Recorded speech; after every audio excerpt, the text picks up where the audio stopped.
was a really long walk to get to this stage, kind of losing my breath a little bit. So yeah, in case you're wondering what this title means, I'll explain it for the autistic audience that would take that literally. No, I wasn't actually on a ship. I'm talking about this in terms of employment. So for me, the employment world as a person with Asperger's syndrome was extremely complicated.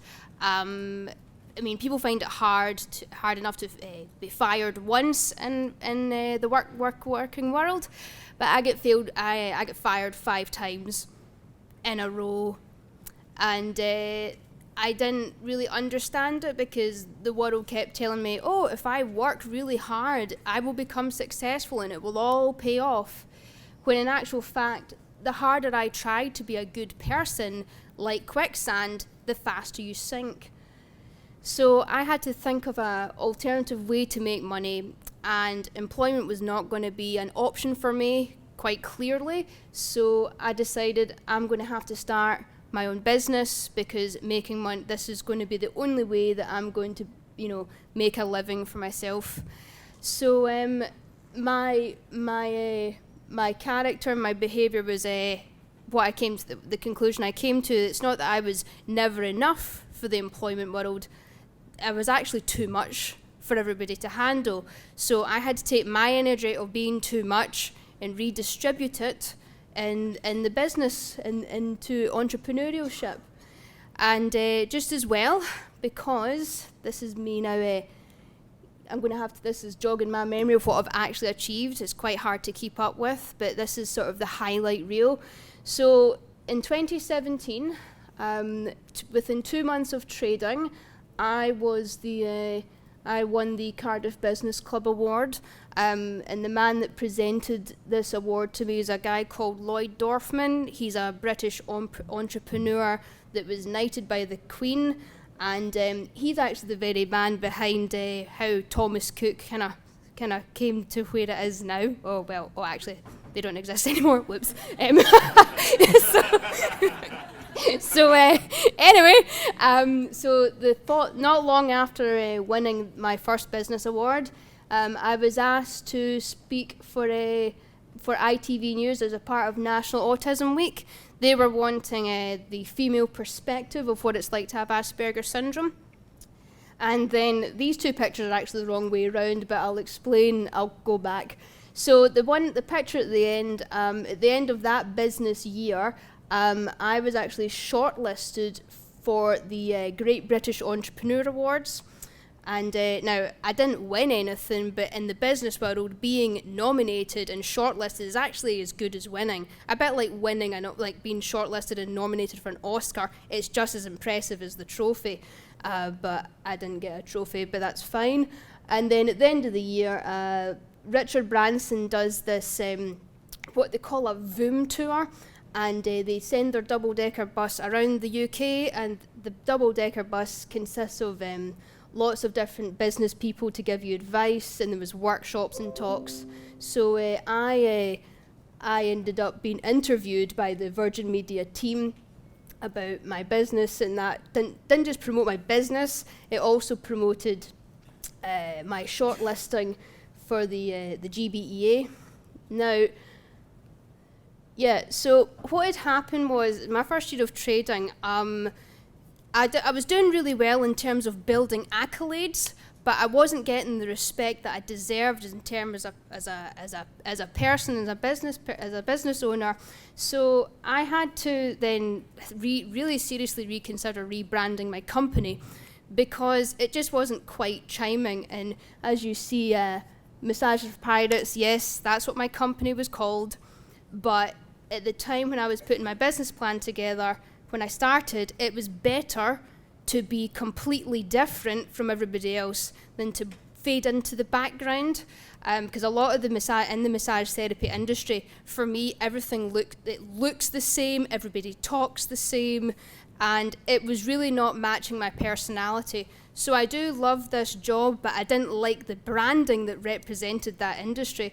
So it was better for me to go extreme to the point where I wasn't understood than to be complacent and everybody asking me, why are you so special? So with that brand and with Massages for Pirates, it was just too much. It was just too much for everybody. It was like to the point where I wasn't understood at all, and that just didn't fall very well. But at the same time, as I was rebranding, I didn't want to go backwards into blending in with everybody else. So Mcharg Therapies, this was never a business, by the way, was not an option for me either. So on the scale, I had to think, where did I actually want to sit? I still want to be standing out, but I also don't want to disappear. So where on the scale do I want to be, where I am in my business? And then I came up with something else. Again, do you want to take a guess at the punchline of this joke that's also the name of my company? You're all too far away, actually, for me to hear you, so I'll just tell you the answer. Super calming and holistic. Yeah, that's actually the best laugh I've actually had from everybody that I've ever told about my company. So just in case MD has never seen Mary Poppins, there's a song in the film called Supercalifragilistic. So I just took my business energy and turned it into super calming and holistic. And that is me in one of the offices that I'm hired by in my working world, in my business. One thing I didn't actually mention was once I had rebranded, my business took a really interesting turn. What started off as one-to-one appointments, I actually did a 180, and the corporate world was actually in massive demand for well-being in the workplace. So I thought, right, okay, I'm going to have to really start pitching this because that's where the work is. And if the one-to-ones aren't come through as quickly as they should, that I felt that they should have, maybe the corporate world was a better option. So that's one of the companies I work at. I'll tell you who that is in a second. So as you can see, I've turned my logo into this really weird-looking pie chart. It's just to kind of help divvy up how my business divides up. So the majority, in fact, that the corporate world should actually cover 3 petals of that umbrella as to 2, and then the treatment room work's actually going to disappear very soon, actually, sooner than I expected. But I am a massage therapist mostly for the corporate world, occasionally for the treatment room, and the other will be coming up in the slideshow very, very soon. So the achievements since, here we go, try and jog my memory.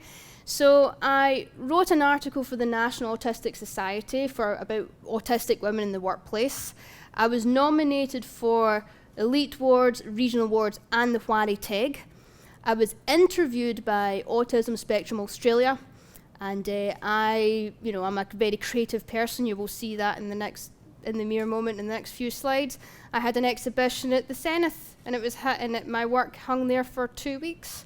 Not that it did anything for my business, but it was just a creative outlet for me to continue not being so purely business-minded, but just as an extra thing to add to my achievement list.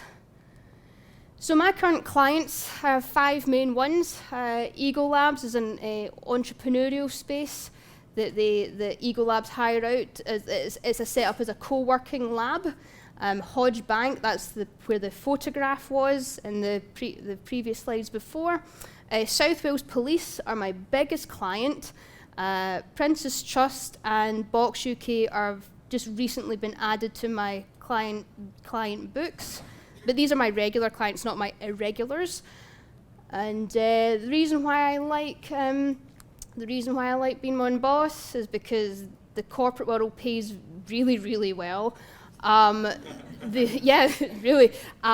The branding is a creative outlet for me when I'm not just thinking about work all the time. Customers, some of my, especially South Wales Police, are particularly banterous. So that's what kind of keeps the job going. It's not just about the massage; it's about rapport. As someone on the spectrum. Multitasking, if that can be kept to a minimum, that is exactly what I'm looking for in a job.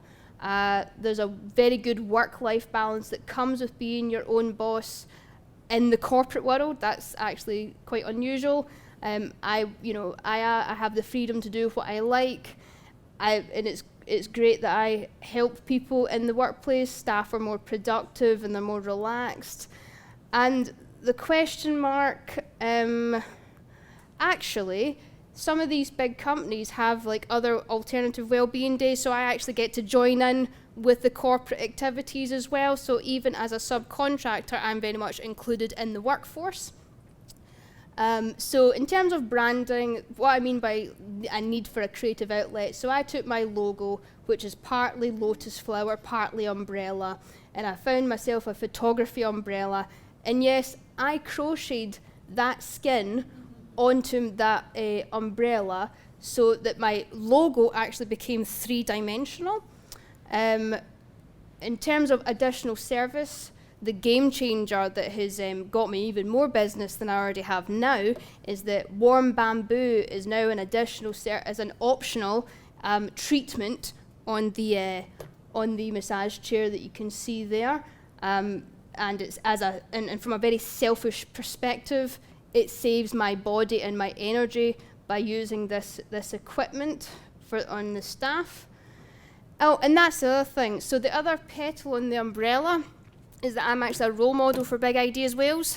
What that means is that I am sent to all places of education for people between the ages of 5 to 25, and I run entrepreneurial classes on behalf of the Welsh Government.